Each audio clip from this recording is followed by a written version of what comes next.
At the end of the 15th century, Vasco da Gama, the Portuguese navigator, arrived in India around Africa and pioneered a new route. However, by the time Vasco da Gama and his crews were circling the southernmost Cape of Good Hope in Africa, more than 100 of the 160 sailors had already died of the disease. As such, the disease was terrifying for those who sailed long distances. But the disease was not just a sudden outbreak during the age of discovery. Neither the Neolithic people, the fearless Vikings, nor the crusader who went on expedition could avoid it. However, it was clear that the distance had been spotlighted since the age of great navigation, when navigation distance increased tremendously. Even in the 18th century, the British Royal Navy lost more than 1,000 men only to scurvy during its 4-year voyage. In 1747, the British Navy asked its military doctor, James Lind, to resolve the scurvy.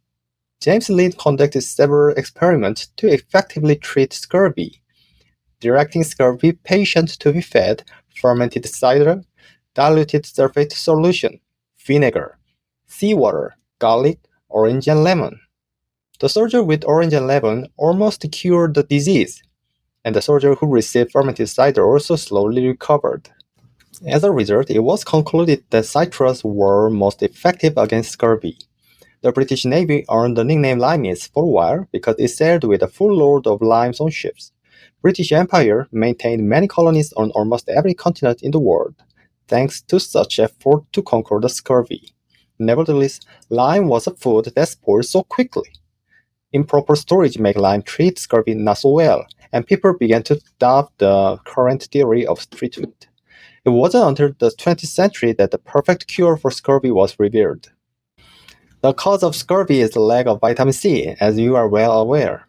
Most mammals can produce vitamin C on their own, but humans do not, so they must be consumed on the diet. Vitamin C is an antioxidant that neutralizes free oxygen species, a byproduct that occurs naturally in the body, so protect cells. A lack of vitamin C can lead to various problems such as rough skin, bleeding gums, and even tooth loss. If it persists further, death is also possible. This vitamin C deficiency was even more severe because sailors before the 19th century lived only with salted meat or biscuit due to limited storage method. Vitamin C plays a very important role in the formation of collagen. Collagen's word collar means glue in Greek. Unlike common proteins, collagen has a fiber structure, such as rope with 3 peptide chains entangled, which play a huge role in maintaining tissue connection in the human body. Collagen twists 3-stranded fibers together to form a triple helix. An amino acid called proline is a device for maintaining the special triple helix, and one oxygen atom of the proline is connected to each other and tightly binds to form good collagen.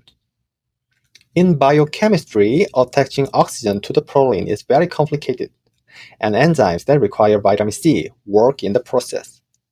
In the absence of vitamin C, collagen is not adequately formed, weakening connective tissue. When collagen texture becomes loose, blood vessels and gum tissue become weak, causing bleeding. Since the problem caused by abnormal collagen is not limited to the gums, severe scurvy afflicts every corner of the body. One made vitamin C so undiscovered. There is a record that the Chinese in the 5th century grew ginger on board and ate it when they sailed, because they knew it was necessary to treat scurvy. The East India Company ordered a load of lemon juice on the fleet to set sail in 1601. The US and Britain actually went to war again in the early 19th century because the Royal Navy kidnapped and used the Americans as sailors to fill up for the naval forces lost to kill scurvy. The horrors of scurvy continued for hundreds of years due to poor scientific analysis and treatment. In the meantime, belief in all kinds of pseudo-cures were developed, including bloodletting, mercury, sulfur, and even forced labor. In the 20th century, Albert Szent-Györgyi, a biochemist from Hungary, continued his research to discover vitamin C, the third alphabet since the discovery of vitamins A and B1. He extracted the reductive substances from the adrenal cortex of cattle and published the findings in Nature in 1932. For this achievement, he was awarded the Nobel Prize. Furthermore, in 1933, Walter Norman Howard of England discovered the vitamin C's structure and renamed it ascorbic acid to resist scurvy, after which humans entered the path of mass production of vitamin C and finally conquered scurvy. Despite the urgent need for vitamin C to be discovered, it was delayed because of its weak structural component. Vitamin C is susceptible to heat and is water-soluble, making it easily soluble in water. As a result, the ingredients are destroyed if boiled for a long time. So the sailor who boiled citrus and stored it as juice did not see the effect of preventing scurvy. Additionally, the destruction of vitamin C was accelerated further by the sailors at the time, who kept the juice in metal jars such as copper or iron. Fortunately, we can't consume these vitamin C-rich vegetables and fruits in the same way as salad. You don't have to worry about scurvy because you can get enough vitamin through a standard diet and easily get much higher nutritional supplements than you would normally need a day. Recently, there have been many questions about high content of vitamin C, and I will let you know in the next video.